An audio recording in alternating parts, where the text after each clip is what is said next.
Hey everyone, so this is my week 2 reflection on the video for software engineering.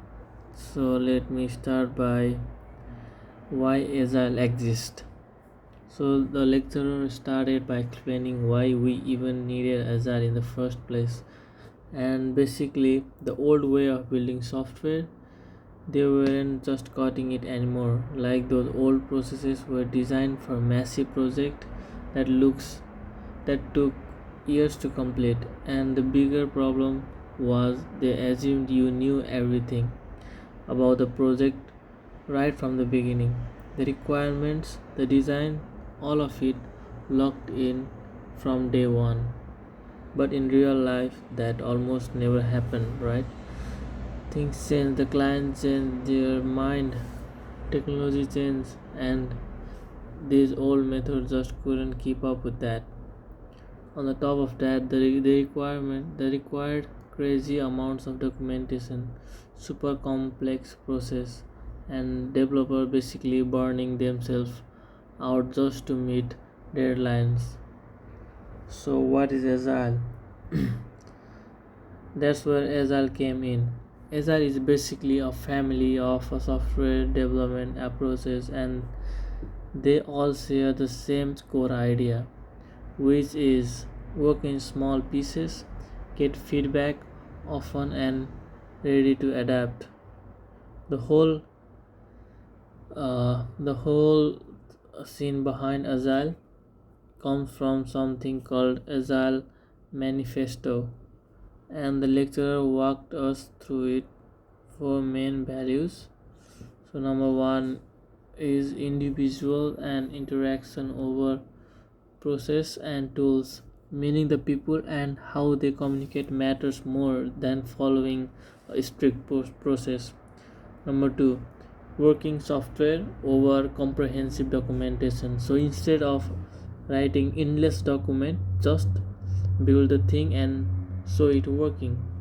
So number three is customer collaboration over the contract negotiation. Keep the customer involved the whole time instead of just handing them a contract at the start and disappearing.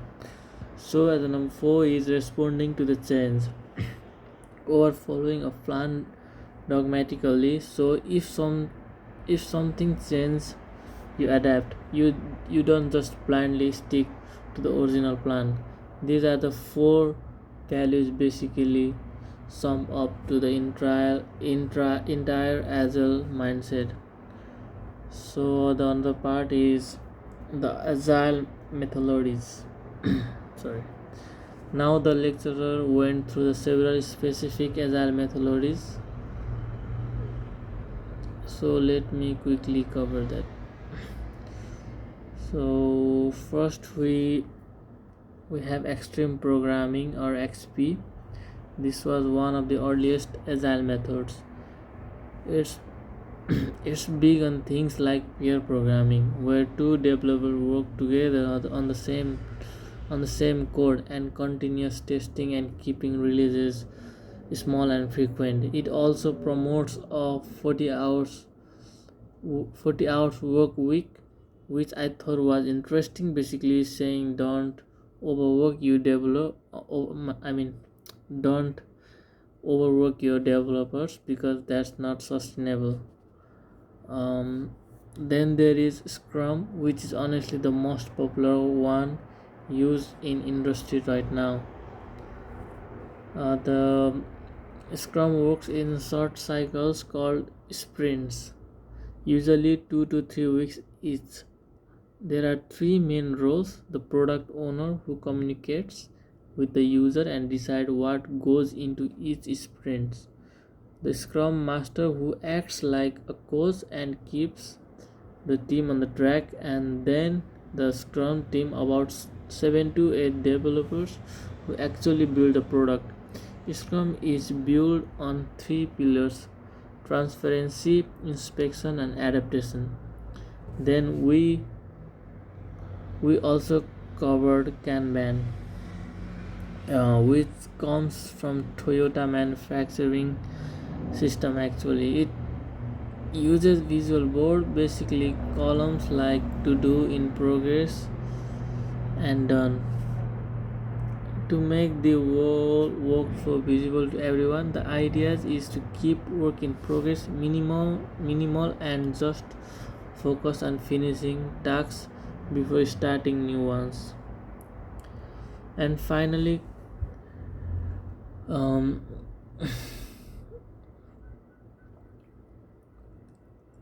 finally, Crystal, yeah, introduced by Alistair Cockburn, which classifies a project by size and how critical they are. Small non-critical team use crystal clear, bigger critical project uses critical orange. So at last, um, how does all this connect to our software engineering project? For this question, well, for our group project, I think Scrum would be the most practical approach in my opinion. We can like divide our work into sprints, maybe 1 or 2 weeks each, and set clear goals for what we want to complete in each sprints. We can have quick daily check in to make sure everyone knows what they are working on, and at the end of the each sprint we review what we built and adjust for the next one.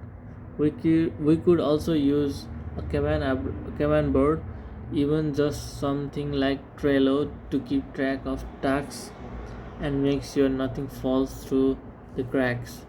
It should it would give the whole team visibility into where everything is at. I think the biggest takeaway from this week for me personally is that agile is a just a process. It's not just a process, it's a mindset. It's about accepting that things will change and building your workflow around being flexible rather than trying to predict everything up front. And for a student project where requirement might shift as we learn more, the flexibility is actually real valuable. So yeah, that's my week two reflection.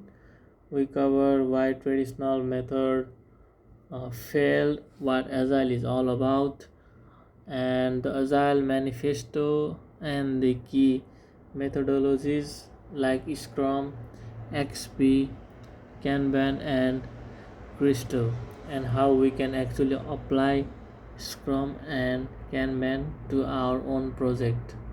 Thank you.